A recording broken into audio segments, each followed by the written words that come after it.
दर्शक, लहरनुमा पहाड़, गहरी घाटियां और एकड़ों तक फैले जंगल के साथ ही यहाँ की अद्भुत परंपराएं और रीति रिवाज एक अनोखा आयाम प्रस्तुत करते हैं।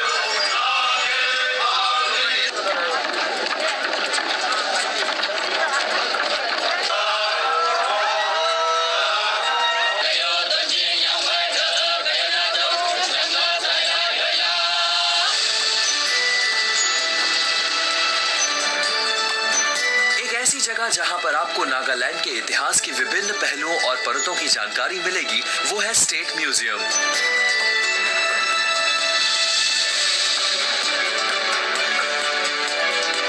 बिल्कुल मेरे पीछे आप देख सकते हैं नागालैंड के 16 मुख्य समुदाय की एक सूची, लेकिन इसके अलावा आप यहाँ पे 75 और समुदाय भी देख सकते हैं। उदाहरण के तौर पर सांगाम, फिर है थोर, लोथा, कोनिया, अंगामी, चेकसाम और हर समुदाय की एक अलग पहचान है।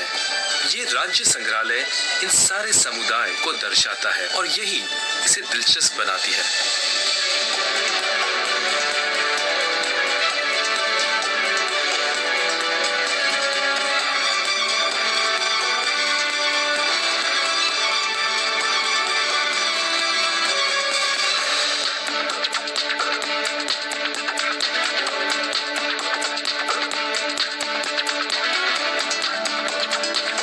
या बैचलर्स डॉर्मेट्री ने एक बहुत ही अहम भूमिका निभाई है नागा समाज में। ये एक शिक्षण स्थल है जहां ज्ञान एक पीढ़ी से दूसरे पीढ़ी को विरासत में दिया जाता है। इन मोरंग में मनोरंजक गतिविधियां भी की जाती है। ये है मोरंग।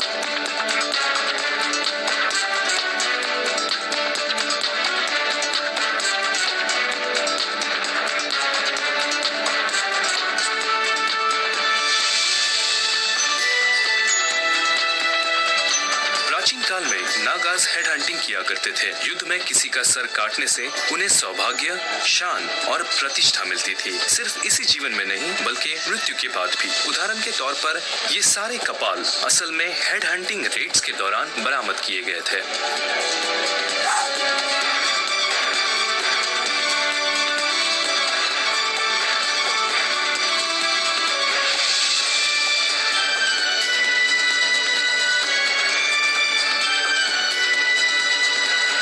मैं आपको बताना चाहूंगा कि लकड़ी पर की गई ये नक्काशियां, ये चिन्ह एक बहुत ही महत्वपूर्ण कहानी कहते हैं। प्राचीन काल में अगर कोई चाहता था कि ये चिन्ह उसके घर के सामने लगाया जाए तो उसे एक योद्धा होना जरूरी होता था और इसके अलावा उसके पास ढेर सारे पैसे भी होने चाहिए ताकि वो पूरे गाँव को खाने की दावत दे सके। तो मूल रूप से लकड़ी पर की गई ये नक्काशियां इस बात की ओर इशारा करती है कि ये व्यक्ति बहुत ही ताकतवर है और इसका सम्मान किया जाए।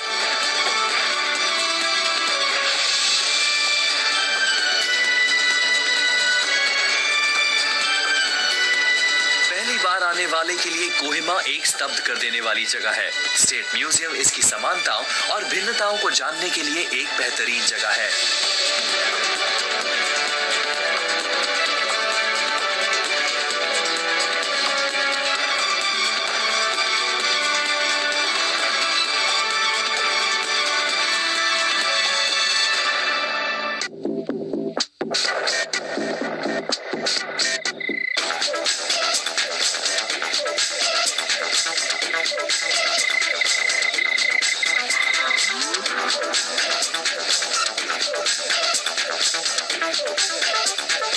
नागा व्यंजनों का स्वाद लिए बगैर कोहिमा की यात्रा अधूरी है और दिन भर विभिन्न स्थानों को देखने के बाद हम वही करने गए।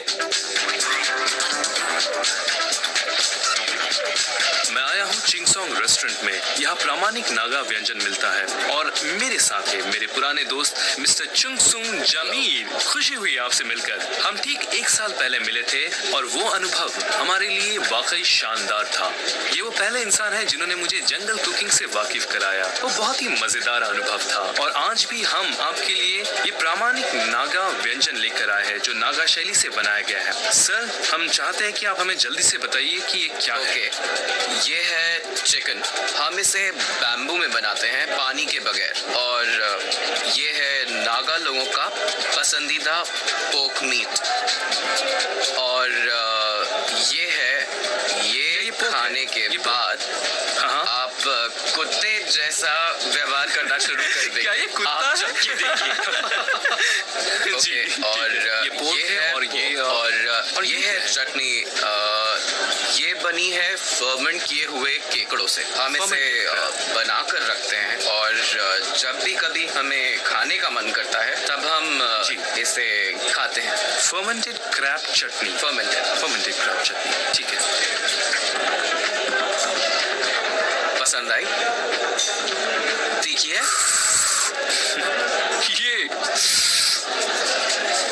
ये चटनी बहुत ज्यादा तीखी है, बहुत ज्यादा। ये तीखी है। क्या इसमें नागा चिली है? नहीं, आपको और चाहिए? बिल्कुल नहीं, बिल्कुल नहीं। ये कुत्ते का गोश्त है। बताना चाहूंगा यहाँ के लोगों को कुत्ते का गोश्त बहुत पसंद है। सही कहा? हाँ, बिल्कुल सही। बहुत ज्यादा। हाँ, चलिए चखते हैं। ये गोश्त बहुत अलग है बीफ, मटन और लैम मीट से भी। ये बहुत सख्त है, आपको चबाना पड़ता है, फिर चबाना पड़ता है और चबाते ही रहना होता है। चबाते रहिए। अगर कुत्ते की उम्र ज्यादा होती है तो पकने में ज्यादा समय लगता है। अच्छा, नवजात कुत्ते का गोश्त नरम होता है। वाकई? तो जब भी कोई बीमार होता है तो उसे स्वस्थ करने के लिए हम हमेशा नवजात कुत्ते का डिश में सूप पिलाते काफी हैं। सारे औषधिक मूल्य भी है। ऐसा हमारा मानना है। तो पपी का मांस नरम होता है और ये मुंह में घुल जाता है, और ज्यादा उम्र वाले का मांस सख्त होता है। तो मुझे लगता है ये बूढ़ा वाला था। हाँ, शायद हो सकता है। Senior citizen. तो आप मुझे 5 चीजें बताइए जो नागालैंड आए हुए लोगों को खानी चाहिए। 5 चीजें, कुछ ऐसी चीजें जो खानी चाहिए आपको नागालैंड आने के बाद। मेरे लिए सबसे पहला है हॉर्नेट्स।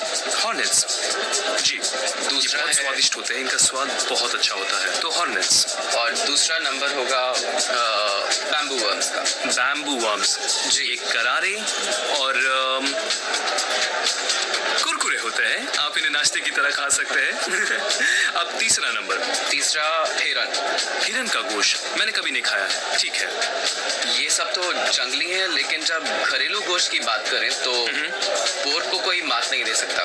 पोर्क बहुत जरूरी है, सबसे जरूरी। और आखिरी चीज बताइए, और आपका पसंदीदा। आखिरी है बीफ। वो बीफ। हाँ, हम अंगामी समुदाय के लोग बीफ को मुट्ठी कहते हैं। पूरे गोश्त को एक ही बर्तन में बनाया जाता है और थोड़े मसाले जिससे ये तीखा बनता है। ज्यादा मिर्च, ज्यादा अदरक, इन सब के साथ ये चटपटा लगता है। और इसकी ग्रेवी को मुट्ठी कचल कहते हैं। और इसे खाने के बाद आप नागालैंड से जाना नहीं चाहेंगे। वैसे मुझे यकीन है कि मेरे आज के खाने में ज्यादा गोश्त, ज्यादा मिर्च और चटनी और ढेर सारा प्यार है। आपका बहुत बहुत शुक्रिया। मुझे यहाँ आकर हमेशा खुशी मिलती है और आप बहुत अच्छे मेजबान हैं और आपके साथ बड़ा मजा आता है। बहुत बहुत हमें शुक्रिया। खुशी हुई, आप आते रहिए। बहुत बहुत शुक्रिया।